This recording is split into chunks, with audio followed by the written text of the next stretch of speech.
Hey, welcome to Bring It In, TrueHoop Daily Show, where we talk to really interesting people, and sometimes we talk to them every Tuesday, like we do today with Adena, who is here in a minute, but to show us what she always does. But first, a quick hello to our dear, dear friend, Tom Haberstroh. How are you, Tom?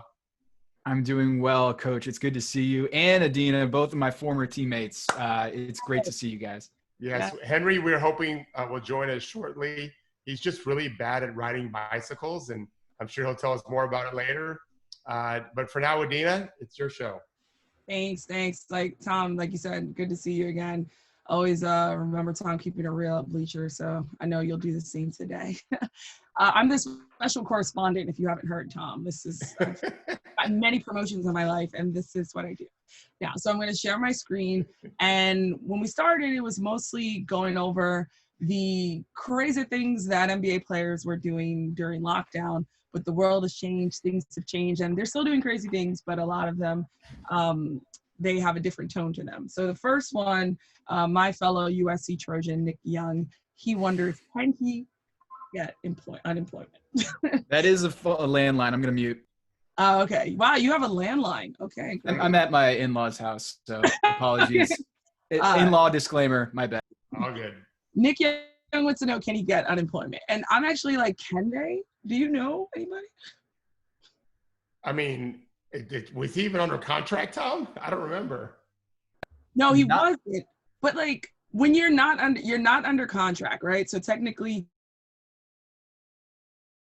and you have to prove that you're looking for employment in order to get unemployment. So I'm like, technically, you can get that $600 a month, right?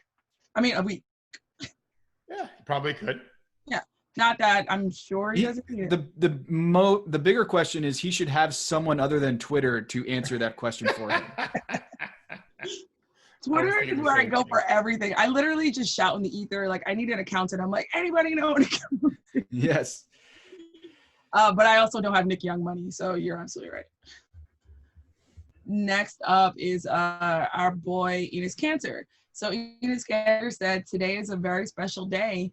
He's literally 1 year away from one of the most amazing privileges of becoming an American citizen. He won't take for granted the freedom he has in his country that Turkey took away from him. He will always stand for America and stand for democracy. And at this time, that we're all going through, I think it's extremely pivotal. I'm not gonna lie, I have my grandma's from Jamaica, and I've been thinking about getting Jamaican citizenship to be a dual citizen. Like, I don't know, it's tough being Black in America right now. But I look at people who are still so happy to get American citizenship, and it makes me value what I have, but we're still going through a lot. So it was nice to see him happy. Don't change it yet, Adena. Tom, so Enos has had one of the more interesting career arcs of any player I can remember. Mm-hmm. I remember him doing really well in that like American high school kids versus international, where he blew the game out, was going to Kentucky. Everyone was so excited about him. Then he got to the NBA, and we realized he was very limited in most aspects of the game, except he was super elite at basically rebounding and finishing around the rim and great hands. But I don't think he was really well loved. And now he's this breath of fresh air. What are your thoughts on that? Yeah, I'm actually taping this in Louisville, Kentucky. My father-in-law went to UK, played basketball with Wes Unseld at Seneca High School. Huge UK family. I'm actually looking at a University of Kentucky Office of Philanthropy annual giving letter that's on his desk, my father-in-law's desk. So he's a big UK fan. And actually, when my wife was looking at colleges, she was looking at UK, and he said, you know what, I actually want you to broaden your horizons and get out of the Kentucky, even though we love UK and we bleed big blue. She decided to apply to Wake Forest. And on the first day of campus, when I was there at Wake Forest, I met my wife.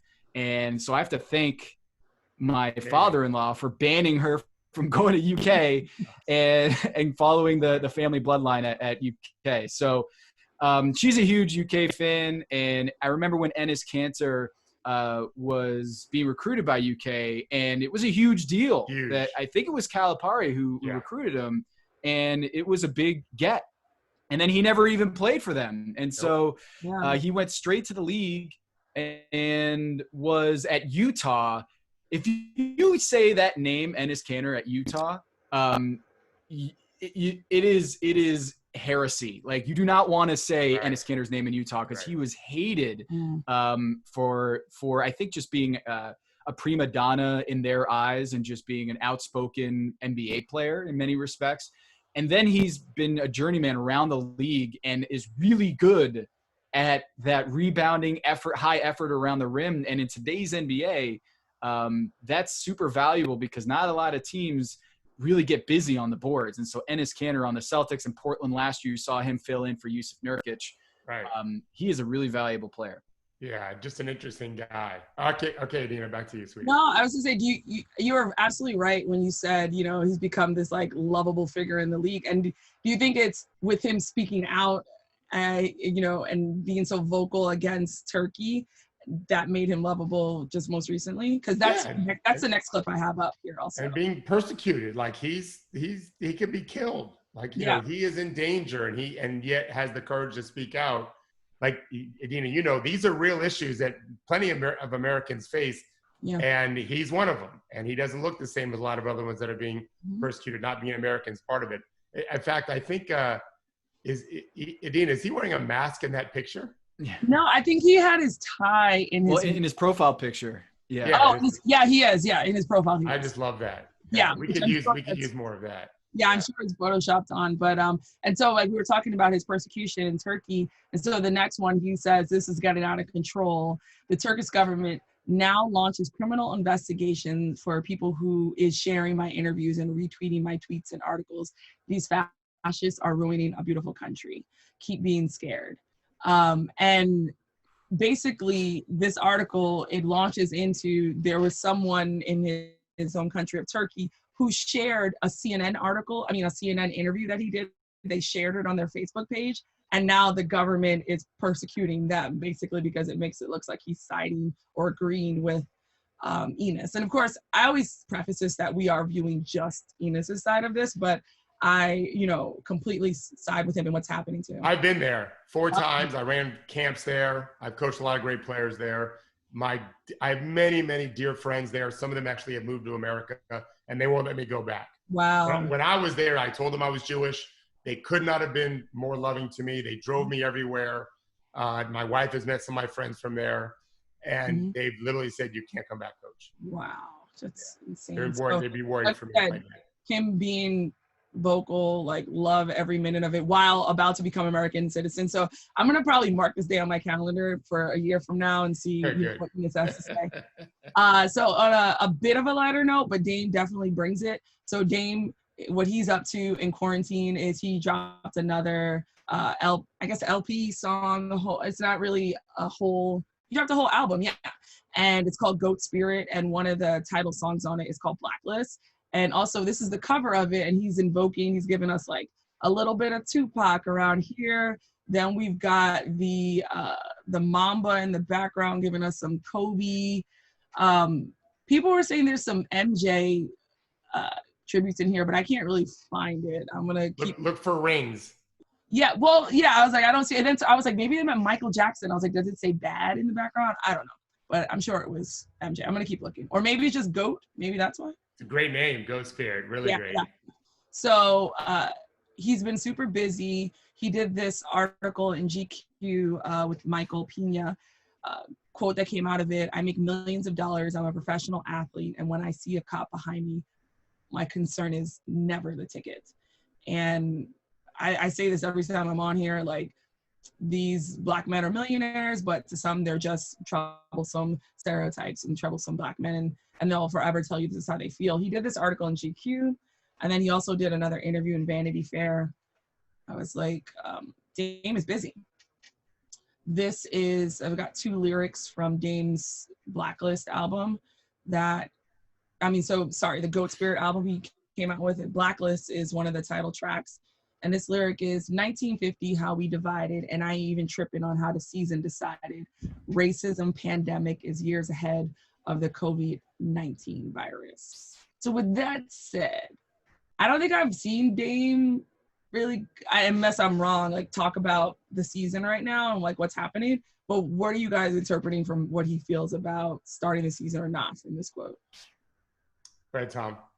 Yeah, so there's so many concerns about restarting a season. The NBA is being very careful here, obviously, with regarding to the virus, but also with the optics of restarting a season in a closed campus or a bubble.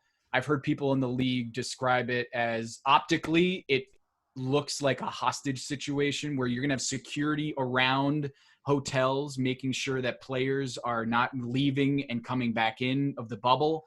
And it optically does not look good. And it raises questions about how much of a voice are they going to have at Orlando to voice up or protest or demonstrate in these confines.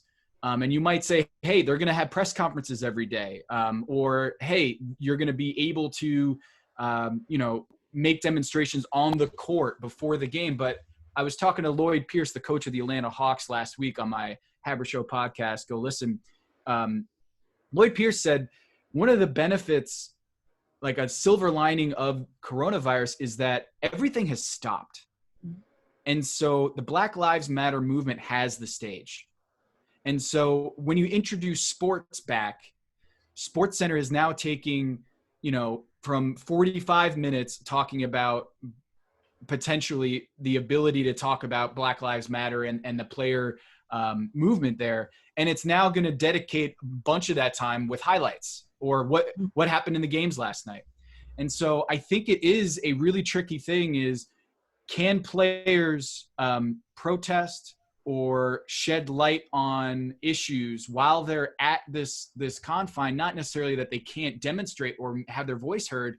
It's once basketball games start happening, suddenly the spotlight changes a little bit and there's not as much oxygen for these movements as there was right now. Yeah, I listened. He makes a brilliant point. I don't know the answer. No one really does, but it would be a shame to lose the momentum that those of us on this side have experienced just because games start. I wish we could allow the games to enhance what's happening, but it's a fair concern that they'll get lost in the highlight. They get lost in the dunks and threes and home runs, and then football comes around, and it's a great point. Yeah, I feel the same way. I don't know the answer because, players talk about there's power in being a young Black millionaire and making money and being able to donate it towards causes and to be on the world stage. What I'm mostly worried about is the COVID-19 and how players are literally putting their health at risk to go make themselves money, but also make someone else a large amount of money. And I do believe that one can protest and play a sport at the same time. I have this quote that I say, I know I probably got it from somewhere, but I say my existence is resistance. And literally them being the antithesis of what America thinks a Black man is, they are resisting, period. So I applaud the players either way, with whichever way they go. But, this idea of racism pandemic is years ahead of the COVID-19 virus. People are saying COVID-19 blew a 28-3 lead to racism. And it's nah, racism's, always, always been there in a sense. And it's just let me remind you who the OG of this game is. And how the exactly. Another line from the song, how these good cops won't speak on bad apples, how the president get on TV and be mad casual. If you looting, we shooting like it's a game. Dude, a clown, and a trust fund baby. He numb to pain. I think it speaks for itself. I don't have to interpret it. Yeah. I do love Damon. I do love, his lyrics. I enjoy 4-Bar Friday, so shout out to him for that. Hey, can I say something real quick, Adena? Yeah, sure. I remember a few years ago when people, and maybe this was the Duke hatred talking, but I remember when people made fun of JJ Redick for being a poet or liking poetry or writing poetry. And I remember being if you're rapping or if you're writing any sort of song, you're a poet. Yeah. You are a lyricist. You are a songwriter. And I'm just like, when people want to put Damian Lillard in a box and say, hey, he's a basketball player, I couldn't even dream of writing poetry like that or like lines like that. Right. Like I couldn't. And I think it's funny how we, in some contexts, make, they say players are soft if they want to write poetry, but like, I couldn't think of anything harder than writing words to a page that can just go around the world and inspire people. So just wanted that side rant. If you go out to dinner with me and we go pretty frequently, or I don't know you really well, I bring a list of questions on my BlackBerry. I have a list of questions that I keep, and one of them typically is, if talent wasn't an issue, what profession would you want to pursue? And I've always said rock star. Not so much because of that life, but to be able to see a stadium of people singing my music, like that hits me right in my gut. To inspire that many people. My wife and I talk about this all the time. We just watched Rocket Man for the second time the other day, the Elton John movie. We saw it in the theater, and to what a talent Elton John was. Anyone, including Damian, obviously, if you're writing words that inspire people, for me, everyone's different. It'll be. No, but the thing about that movie, Coach, is that he didn't write the lyrics. He wrote the music, and it was so amazing. Was like, I always thought that Elton John was coming up with the lyrics and then putting the music together. No, he got the lyrics, and then created the melody from that. And I was like, oh my, like that's crazy to me. Yeah, and they've never, he's never written a single word. Of course, I've always argued those lyrics were fine, but it's what he did with it that I thought made them very, very. Because I don't understand half the words he's saying anyway when he's singing, and I still love every song. But so Damian, I was talking with some pros yesterday. If I had to name the two guys that have the most kind of what I call street cred in the league that aren't old people like Udonis, I would put Damian and Pat Bev. Like two guys that no one would ever fuck with for different reasons. Everyone embraces, doesn't matter where you're from, what color you are. Damian's one of the two guys that is authentically real in the best way. And I think that has a lot to do with music and like what you're talking about. Yeah, he's just the real deal. One thing I will say though, we talk about music connecting with people and resonating with people. Sometimes I think we forget not to like pop our own collars, but as writers, we do the same thing. Our voices resonate in people's minds in their living rooms. Now, no one's singing our shit in concerts for sure. That's not necessarily happening. But I was like, we do that too. I was feeling the same way. A friend of mine, his name is Yao G's. We used to work together at ESPN. He has a couple of albums out. He's a rapper. And I sing his praises like he's Jay-Z. I was just listening to his stuff in my mom's living room last night. And I was like, just bars. Oh my God. And I think the most amazing thing is that this came from his brain. He was in a studio somewhere in Manhattan, and now I'm in Long Island with my mom listening to him. And so music, while yes, we write words, it just resonates in such a different way. And that actually brings me to a segue, because I was tweeting earlier, today's Tupac's birthday, if we're talking about rappers. And you want to talk about poets, he has a book called A Rose That Grew from the Concrete, and it's actually filled with nothing but his poetry. So just like you said, Tom, like they are pure poets. Yeah, nothing soft about it. Nothing at all. Nothing at all. Moving on to Kyrie. So we've heard a lot about the season starting and from Kyrie and how he feels about it and his thoughts. I think a lot of it has been taken out of context, but I like this quote because it connected to me as an African American, and it spoke to him, his duality as a Black person. He says that as an oppressed community, we are going on 500 plus years of being systematically targeted, used for our IP and talent, and also still being killed by the very people that are supposed to protect and serve us. We've had enough.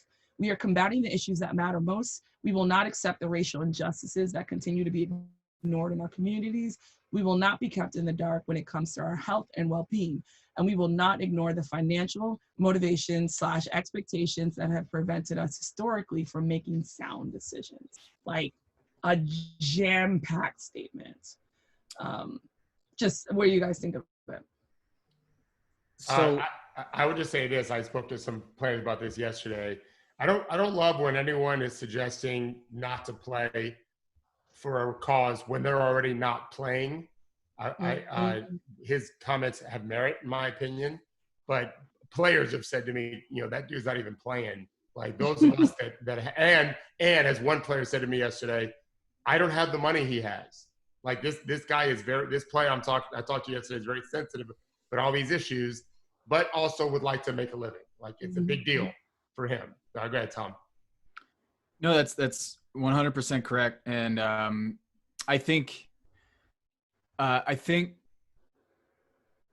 on the surface, whether he's playing or not shouldn't matter to what I think is a larger conversation. Right. But we all have feelings. We're all human beings. And when Kyrie Irving's sitting out of this bubble and not experiencing the quarantine of this bubble and not dealing with the financial stresses of losing these contracts, I think it can make you feel a certain way. And I do think that Kyrie Irving, these comments, while we should take the message that you have here and discuss it on its own merits, I do think that some players and executives that I've talked to say, well, where was this when you had the vote as the VP and as a player representative of the Brooklyn Nets? And so Brian Windhurst on ESPN's podcast with Mina Kimes, The Daily, they talked about this, is that Kyrie has been notoriously inconsistent throughout his NBA career in which causes he wants to take up or what he says in the media versus what he says behind the media.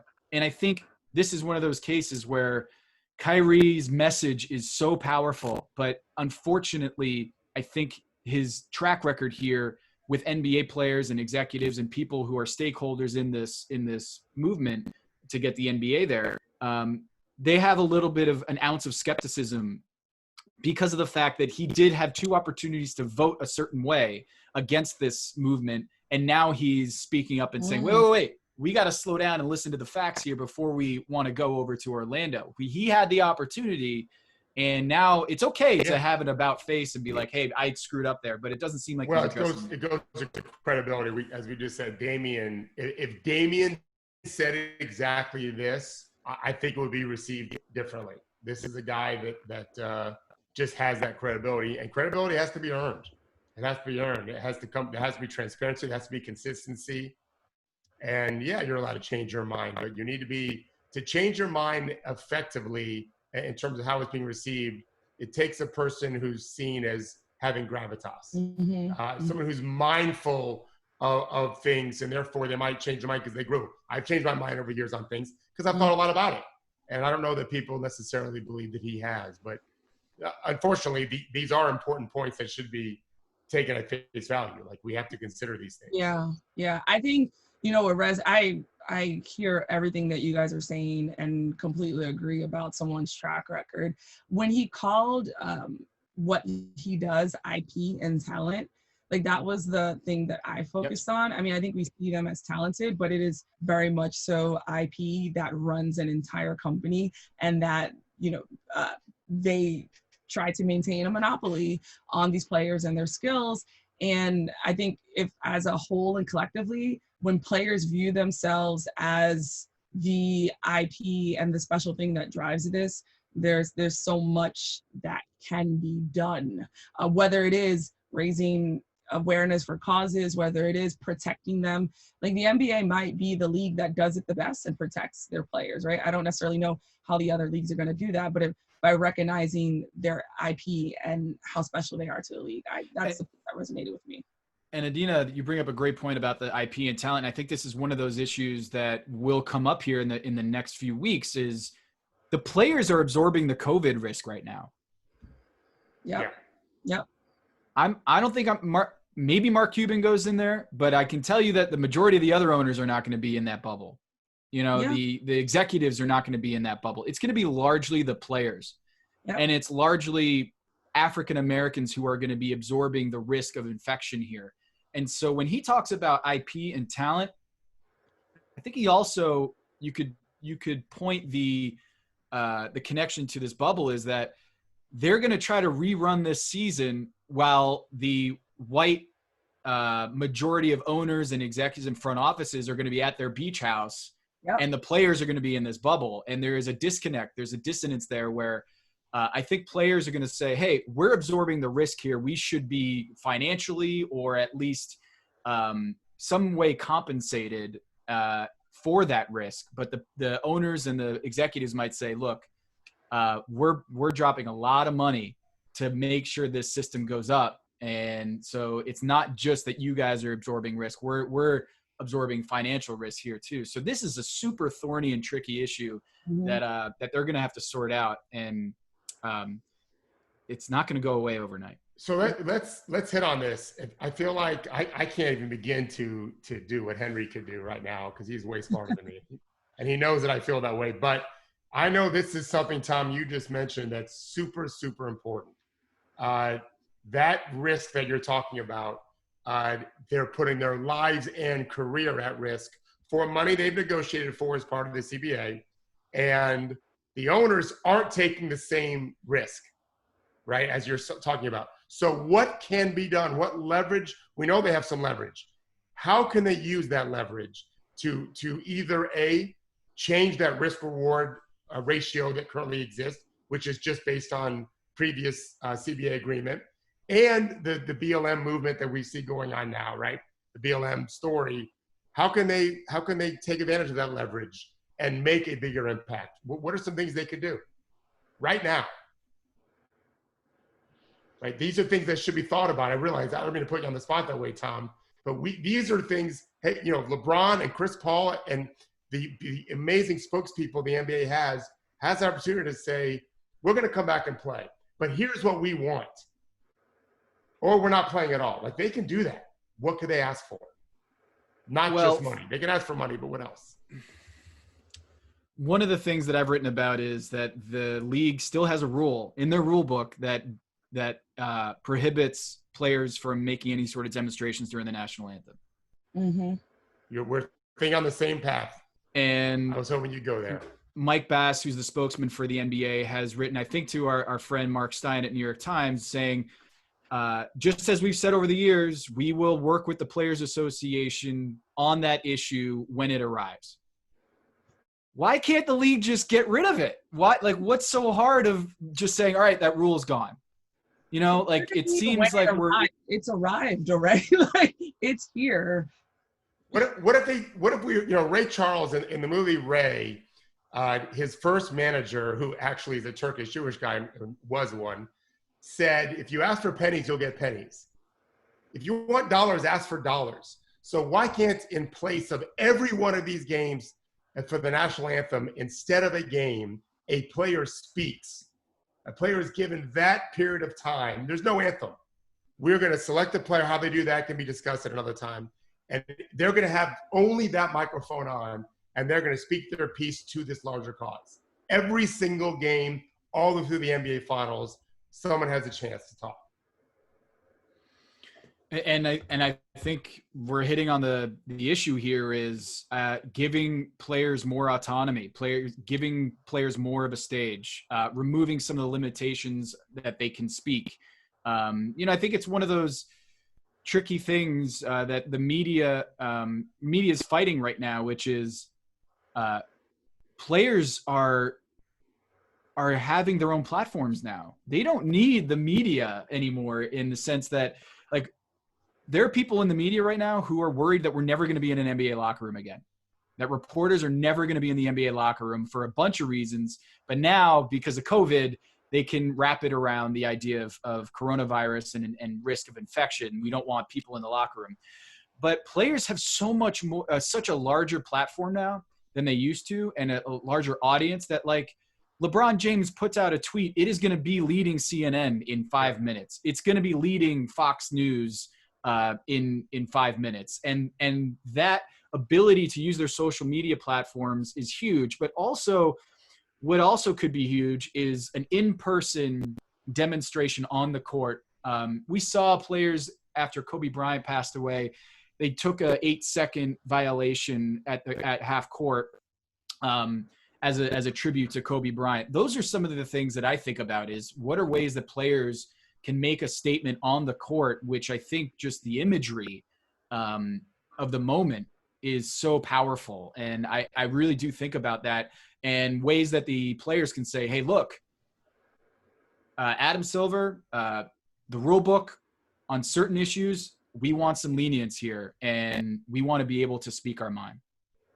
That would be just when you talked about the Sports Center highlights, that's when I first thought, well, boy, I would love to see Chris Paul and Giannis and LeBron, our stars, talking for, I don't know how long the anthem is. And you can always pick whose anthem you want to repeat in terms of the length of it. But instead of the anthem, we're going to have his players speak for 3 minutes. You can't do it for 20 minutes, but because the players just got warmed up, they need to go play. 3 minutes, 4 minutes, whatever. Give them that period of time right there to speak their mind. Remember, this is a fluid situation. It may be fluid for quite a while. So there'll be things happening daily to help inform those presentations before the game start. I would love to see it and hear these brilliant guys. They're not just great players. Most of them are very thoughtful men who are facing lots and lots of responsibilities and have lots of privilege to take advantage of because of their money and fame. And we'd all be better off to hear them speak about it, I think. Yeah. And I would even say that, when you guys mentioned the national anthem, I was like, I would love for someone to play the Black national anthem a couple of times during these games. And the only thing I see is the stick to sports crowd, how they're like gonna be forced to watch this activism every night on Sports Center, right? Like, you asked for basketball to come back, and guess what you got? You got this too. And I would kind of gloat in that. I really despise the stick to sports crowd, but I think we all do, because that's why we're talking about this on a basketball. I have a 3-word, my 3-word response to all those guys. Fuck those motherfuckers. But we can move on. Let's go on the next one. Right.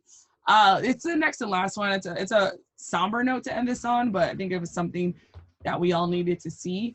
I'll just let you guys watch it and react. Oh yeah.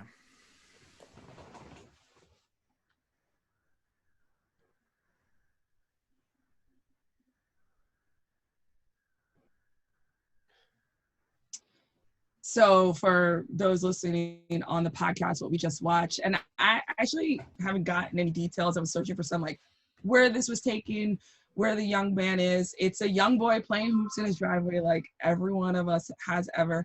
And he hears a oncoming car, notices that it's a police vehicle.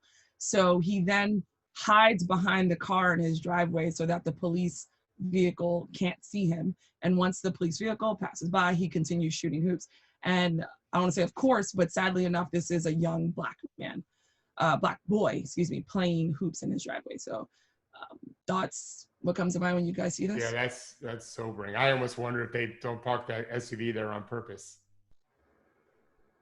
It's just sickening stuff. It's a nice driveway. It's a good place to do. You know how we learned that racism is not taught, or it's not nature, it's nurture, is that racism is learned. Yeah. Think about that in the sense of this kid has learned that he needs to hide from the cops. Yeah. How indoctrinated does it have to be that a 6-year-old has already learned that he needs to, again, like when Ryan Saunders put a post out on Instagram after George Floyd was murdered, the coach of the Minnesota Timberwolves just said, enough. Like, I just talked to one of my players, and he said that he has to have his phone in his armband when he runs, because if he has it in his pocket, someone might think they're pulling a gun. And he said that was the moment when it blew his mind, the things that Black Americans have to deal with that us white people just never even consider, is where is my cell phone in my pocket? And is that going to be considered a threat? And am I going to lose my life for grabbing my cell phone? And that video that you just showed is another example of how much white privilege we have. Speaking for white Americans in the idea that if a cop drove by right here, I doubt my 3-year-old is going to hide behind a car. Just don't even think that would enter her mind. And at some point along the way in that kid's life, he was taught that to try to protect him, which is so backwards. Taught or just he just pays attention. You know, he listens to what people are talking about. Right. Taught not in the sense that someone told him, but like, right. Well, they might have. He's observing. Yeah. They might have taught him, or he might have just observed. Either way, it's still painful to see. I told a story a couple weeks ago, Tom, where we all had to jump a fence to do a workout on a Sunday. It's a 4-foot fence, so I can scale that still. And my son was one of the ones with me, and then a group of post-grad kids were coming in later. And one of them's a very intelligent 6'8" black kid who plays on our team. He called the coach to say, "There's a woman in the obstacle course, the playground in the school. Can you just come out here when I jump the fence?" Like we never thought about my son and I never thought about it for 1 second, and never have my entire life. So to your point, and we are joined by Mr. TrueHoop himself. Hi, Henry. You okay? Yeah, where's Tom? Where's Tom right now? Where are you? He's there. That's a great background. Gotta scroll. He's over his right shoulder is Tom looking up at the chef there. Yeah, This is I forgot to change my background from my Pack Your Knives podcast with Kevin Arnovitz. So I like the show started and I was like, oh, how do I change my background? And I realized it was too late. So you have to be younger than 30 to change your background that fast. Tom, so Henry, we just finished. Adena, you're done, right? Yes, I'm done. Thank you, Adena. I loved it. It was so good. I was hoping you'd go back to watch it. Go back and watch it. It's so good. Great to see you again, Adena. Yes, she's not going anywhere. I'm sticking around though. She's here. Okay. Hey, Tom, if the show gets really boring, she might leave. But other than that, she's here. We have a question for you, Tom. Yes. One of our listeners, David, if you could speak to how much leverage the force majeure clause in 2021 salary cap ramifications gives ownership in negotiating this return. Yeah, there's some talk that even if the players come back in this pandemic, or if the league comes back, that the owners might threaten that still. Is that because there is still a pandemic going on, and yes, even though we try to get the league going again in Orlando, that they will have lost so much money because of the pandemic that they might say, hey, we're still going to pull that lever. And that is a huge lever for the players. The force majeure clause that says the players would have to give up a percentage of their paychecks for every game not played. And what I lean on is that Adam Silver has created so much capital, or as perceived to have created so much capital with the players and goodwill with the players, that he wouldn't want to jeopardize that by enacting that clause, which would be in many ways kind of just a hammer. But Adam Silver does not work for the players. As Henry has taught me many, many, many times over the years, he is working on behalf of 30 owners who have a lot of incentive to keep as much money as they can, which Adam Silver would have to figure out a way to address. That is, hey, we've built up a lot of goodwill with players and Chris Paul and LeBron James and speaking on these issues, and what would that waste? And the owners might say, it wouldn't waste anything if it affects our bottom line. I've been a little bit okay, so picture whoever the villain of the Black Lives Matter protest is, right? There's a reclusive white billionaire somewhere, a racist reclusive white billionaire somewhere on the planet who's like the Donald Sterling who's still around. Yeah. Yeah. So if you're an NBA player, you might know that and work for that guy. Like, you might go make him money, right? I'm not saying that every NBA billionaire is racist, but I'm saying that if you're having a Zoom meeting about like how might we be letting down protesters by going back to work? One of the answers is the DeVos family, or, and others who have like been on the wrong side of these issues for a long time, right? To me, it's like this is why Adam has a problem, right? Like somebody said, Tom Ziller wrote this morning that like Adam seems to have a mixed message. He's kind of saying two different things. I'm like, yeah, because he's trying to get players and owners, right? Like they want very different things here. Anyway, sorry, I'm late. I'm blabbing. Hi, Tom. How are you? Hey, Henry. You look great. I was going to quickly just introduce him. I think he needs no real introduction. He was a colleague of ours at ESPN, and more importantly, a dear friend, someone we spent lots of time in person eating food with and talked to on the phone many times and getting advice from him and vice versa. He now is the NBA insider for NBC, has his own fantastic pod, the Habershow. There was a period of time where he was a contributor, of course, to TrueHoop TV. And then Tom and I had a show that had no name, and then it became Nerder, She Wrote, which still exists. And I just have to tell one quick funny story. We were doing a show once, it was just a year and change ago, where I just speculated that the Raptors should trade for Kawhi.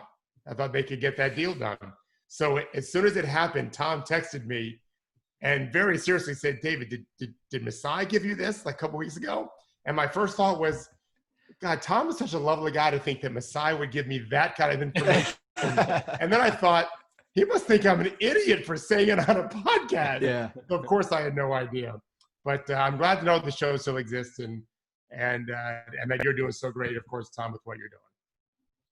Well, I thank you for that. I'm so happy to be here and so happy to be reunited with not just you and Henry and but also Adena. This is a close circle of NBA media here, and I do wish that we'll get back to a point where we can eat sushi again, Coach. Yes, that'd be great. And I still haven't been to your bar in Clearwater, but I really want to get back to a place where health-wise we can hang out and share drinks. We're going to meet, if the virus ever lets us, we're going to meet in North Carolina. I'll give you details later when my son has some games up there. Mm-hmm. I'll be coming up to your neck of the woods, my man. That's exciting. Awesome. Yeah. Tom and I've always felt close to Tom, but never more so than when he recently had a baby and told me the first and middle name, I don't want to share your family secrets, are my daughter's name. What? Yeah. First and middle name. And it's not like, well, this is a bad example, Mary Jane, but right. Yeah. It's not something that's very common. Not a street drug. Yeah. Less than common, right? Actually, it kind of is a street drug. My daughter's name is Molly. Oh, yeah.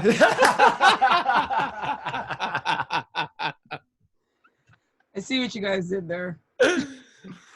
Yeah. Anyway, that was pretty weird. Yeah. It was on a phone call. Henry was like, "Oh, what's your daughter's name?" And I was like, "Oh, Molly." And he was like, "Oh, my daughter's name is Molly too." Well, just curious, what's her middle name? And it's fine. I was like, "Grace," and he's like, "Get the hell out of here. Get the fuck out! Like, stop! Are you bugging my phone or something? That's my daughter's name." And I was like, "Oh yeah, that is super weird." And yeah, we're bald. I don't know if you were born in New Jersey, but I was born in New Jersey, and we kind of, I don't know, it's just maybe we're more alike than we imagined. Maybe we're the same person, Henry. You're not really as bald as I am, to be clear. Oh, there's degrees of baldness? Yeah, this is 3 days of shave here. Oh, I see. Okay. So that looks like a lot of hair to me. It's a pandemic. This is a pleasure being here with you guys. And Henry, we are docking your pay, not force majeure style, but you missed the first half hour of the show. So you are going to have to give up that percentage. Just take it all, man. It's okay. I was going to sing the Black National Anthem for the first half of the show and see how that went. Does it look unsupportive of our racial community efforts here? If the white guy in charge just skips the Black National Anthem, is that a bad message? It's just like the NBA. No, I'm just playing. It feels a little like that, yeah. So okay, I'll tell you where I was. This is terrible, but 2 weeks ago. Okay, back up. I have another child. He's a gifted mountain biker. In a pandemic, the way that you parent him properly is to take him to the woods repeatedly. So I was doing that, and I would run because I'm not a mountain biker, and he would mountain bike with my friends. And then one of them was like, "Why don't you just take mild mountain bike so you can mountain bike with everybody?" I'm like, "Okay, fine." So every weekend of the winter, I learned how to mountain bike, and now I'm a mountain biker. 2 weeks ago, I had my first real mountain bike accident, and I tore up my arm here, and it really hurt. And for 2 weeks, I go to the doctor, all this stuff. For 2 weeks, I didn't ride. But last Sunday, I was like, you know what? It's pretty much better. I think I'm good to go. Everyone was going mountain biking. So Sunday morning, we go mountain biking. And I bit it again and ripped up the same exact spot. And now it's like it's like a Henry, have you not been reporting ad nauseum about how injuries preclude other injuries and how like coming back too soon, you're gonna bust that tire again? Nope, I haven't done that, Tom. I don't know what you're talking about. So now I went to my regular doctor yesterday, and she's hilarious. She's like, okay, you need antibiotics, a specialist, and bike lessons. And the last one, most importantly. So the specialist was available at 9:45. I thought I could make it back here in time, but it takes longer than you think. But yeah, so that's where I am. This is why I missed everything, is because I was getting my gaping open, disgusting wound looked at. We were just getting to Tom's most recent article. Yes. And so, Tom, one thing I thought was really interesting is your quote from Dr. Binney, where he's talking about the social distancing and the masks and so forth at NASCAR races, but how seriously they're going to be enforced when there's alcohol involved. And you quoted Dr. Binney. He said, you look at that as a public health professional and you just want to cry. You really do. I thought there was a lot of poignant things in your article, but that really hit me. But he also said no plan is perfect. The NBA, though, is taking a lot of good steps here. I want your thoughts on I think we can all agree that there are some good steps, but they're far away from great steps. What can be done, and you talk about it, you write about it some, what can be done to turn what he calls good steps into really great steps to make guys feel much safer? Oh, man. So this is something that Henry's hit on, and I think he might have been the first to say it, but it's something that I've been chewing on for a while, and I'm so glad Henry brought it up, is like, the safest thing is 0 games, 0 teams. Like, if that's the bar of minimizing risk, then that's the bar. There is an option here that they just say this coronavirus, which, by the way, is raging in Orange County. The numbers are going up, and they're testing way more now. I think that's not a coincidence. The Orange County, Florida, is testing way more, almost double what they were last week. Because the positive test rates have been increasing, and it's a scary situation in Orange County for this reason. The NBA has not negotiated with the Disney staff unions to be daily tested or quarantined in the same regulations that the players and staff are. So imagine this: players and staff are being told you are going to be daily tested. There's going to be security around your hotel so that you're not able to go anywhere outside the bubble. If you go outside the bubble, you're going to be in a 10-day quarantine. And for an NBA series, that might be the entire series. So if LeBron wants to leave, he might have to miss the entire first round of the playoffs, right? And your family's not going to be around for 7 weeks. And by the way, there's a Black Lives Matter movement that you're going to be away from all the people that you were there in solidarity on the front lines. You're not going to be a part of that.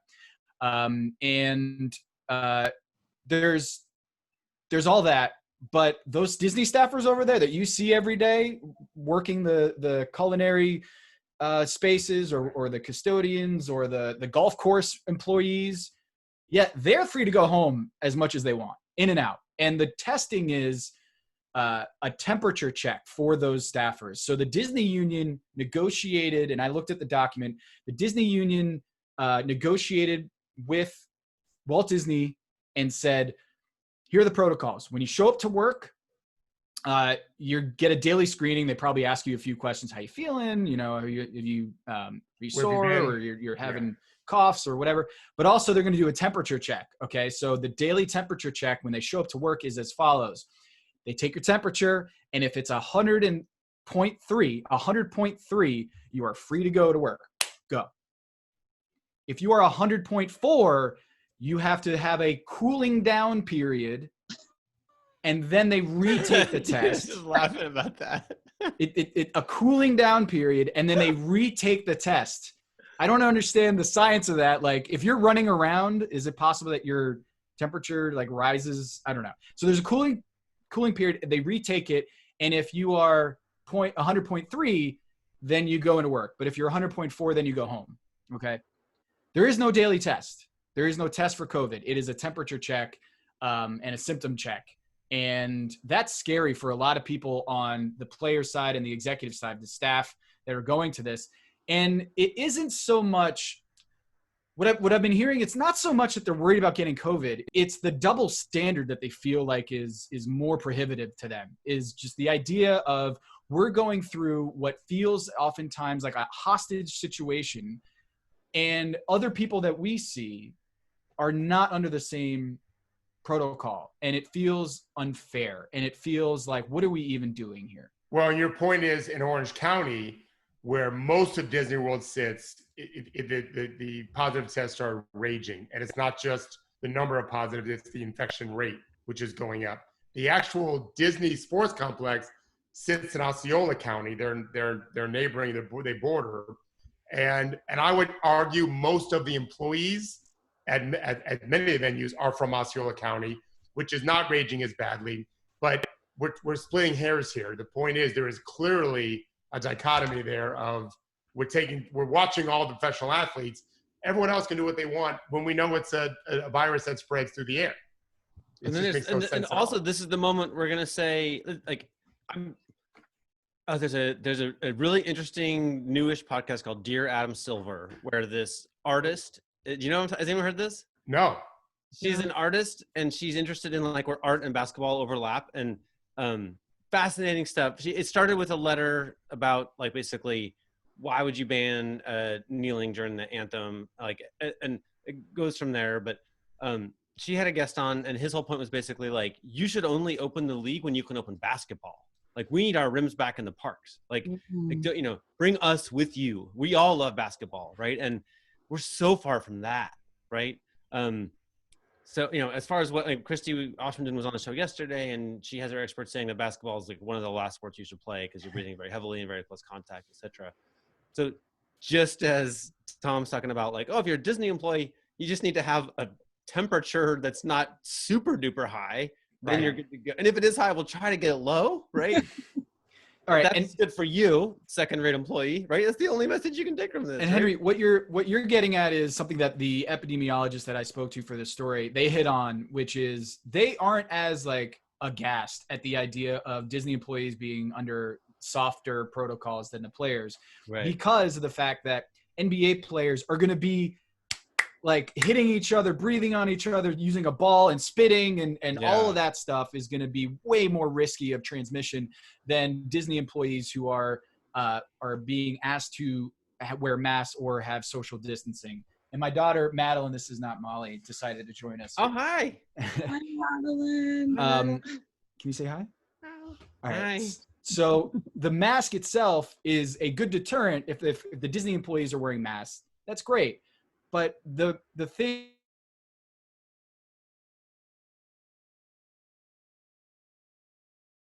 called it significant others problem is the issue of mingling. You're asking NBA players to not see anyone for 7 weeks, and is that realistic? In my opinion, the real risk of the Orange County numbers going up, I think, is more to do with just after 2 weeks, players are going to say, I need contact with other people. I can't do this anymore. What happens then? Yeah, I felt kind of,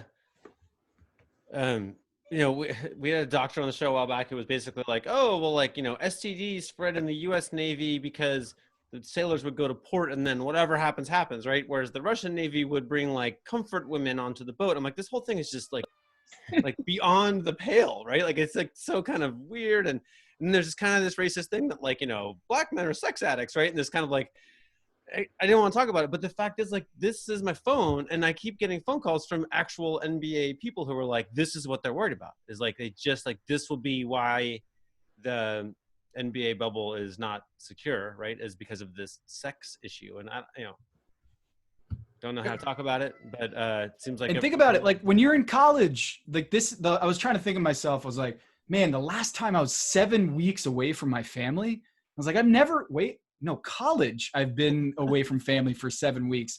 And what was that like? And I'm sitting here like, that was probably the sickest time of my life, is just because when you're in college, you do a lot of drinking and partying and hooking up. And it's just, that's the reality, is like mononucleosis happens a lot on college campuses because of that very fact. And so the idea of like, hey, they're going to be 7 weeks under quarantine, and this is actually going to be safer than if they were going to be in their home markets. And I'm like, well, now we're moving the goalposts if we're just saying we should go to Orlando because it's safer than what they would be doing at home. But we're also demanding a lot of human restraint by saying 7 weeks of not seeing a single soul outside of the team staff. 7 weeks is an enormous amount of time. Yeah. I don't like being in a hotel room for 2 days. You know what I mean? I mean, I was talking to NBA players when they were on a 2-week quarantine after this whole thing happened in March, and that seemed an eternity. 2 weeks. Yeah. That's we're almost out of time. Like, we need to bring Gerard on. This thing's over. What the hell? We just started. Nonsense. I know. Yeah, 7 weeks is too much. I want to throw this in there too. The players have a lot of reasons to be concerned, and there is going to be a document that hits that is going to address all the points, hopefully the points that Henry laid out like weeks ago of what are the issues that you're going to address here, health-wise. And I just think that the elephant in the room here is how airtight is that bubble going to be when it comes to face-to-face contact with Disney staffers or people from outside the bubble entirely. Right. Yeah. Like there's Gerard. Hey guys. Tom, love all of your work and obviously the deep dive into the numbers. Like, I mean, why are we even doing this? Like every time I come on and we have these conversations, like, why are we playing basketball? This just, the capitalist machine, my favorite discussion. But like, it's just, I feel like we're a league that's so concerned about its PR. Like, how are you even going through the mental gymnastics in your brain to make this work? You are literally saying, and you're creating an environment where the coronavirus are we all convinced this is going to be a bubble breakout of COVID, right? Like that's going to happen. Like that seems very likely. It depends on, Gerard, what you think is an outbreak. I think yeah, we just found out that Mike Malone had coronavirus. The coach of the Denver Nuggets had coronavirus. He had the symptoms in March. We already knew that there was a Denver official who tested positive. We've known that several NBA teams had quote unquote outbreaks on their team. And it's another thing that I asked, and we could debate this ad nauseum, is what do you think is worse? Is it several players under the Los Angeles Lakers getting COVID, or is it like one or two from every team? Like if you shut down one team and be like, oh, whatever was happening in their wing or their like hotel room space, that we need to figure that out. That cluster, that's bad. But if there's a sprinkling of cases around the NBA, that probably says that the airtight bubble is not airtight, and that somehow this is getting in everywhere. And I think the NBA in this reportedly 125-page document, and I kind of giggle at the idea of like there's a precise number of pages when this is a live document. It seems like they're like changing it every day. Google Docs. Yeah. Is it going to have a protocol there, a contingency plan there? Is like one per team is okay, but 2, 3, 4, I wonder if they're going to outline that, because I think a lot of teams want that sort of clarity. Is when do we pull the plug and go home? And is it going to be flying by the seat of our pants and just play it by ear? Where is there going to be like a real layout of contingencies? I'm with you. The Flat Track Derby Association has published. That's true. The other question I have is the players that are actually concerned about this stuff. I mean, obviously Black Lives Matter protests and all the stuff that we're doing around that. Put that over here for 1 second. The ones who are actually concerned about COVID and dying and getting diseases and spreading it and all that, how are their voices actually being heard through all this? Or is it typical union stuff where the the powerful players, LeBron et al., stamp them all down. Like, look, as Patrick Beverly said, if LeBron says we're playing, we're playing. Yeah. I think this happens in every workplace. Of course. Yeah. The group think aspect. What's that? We all do what LeBron wants. Is that what you're saying? LeBron is controlling our lives. Henry, you remember I was part of the Heat Index, so in some ways that is true. Yeah, it's real. I wasn't kidding. Yeah. That was my big break. So I think that's a really big issue is if, say, Damian Lillard voices a concern, I think a lot of players are like, oh, thank God. Like, I'm glad Damian said it because I didn't feel like – I felt like if I stepped out and said, hey, this is a problem, people would be like, oh, shut up, and, like, whack him down. But if it's Damian Lillard who's like, hey, I'm not all about going back to this bubble if I don't get a shot at the playoffs. Like, I want to play for something. As soon as he said that, I think a lot of players started voicing up and be like, yes, I don't want to go to this bubble unless we have a real shot at things. And I think the power of LeBron James saying, no, we all want to come back and play the season. I think there are some players who are like, not me. Can you come back? Can you come back again? Can we do this with proper, like, expansive time? Yes. Okay. Yes. I'm Is sorry. there a hard out at noon that we have to do? We gotta go. We have a thing that it's a whole thing, but we do have to end it now because otherwise the file gets too big and blah blah blah. Well, thank you guys so much for having us. Thanks, Tom. All right. See you again soon. Be safe, Rod. Thank you guys. Hey, guys.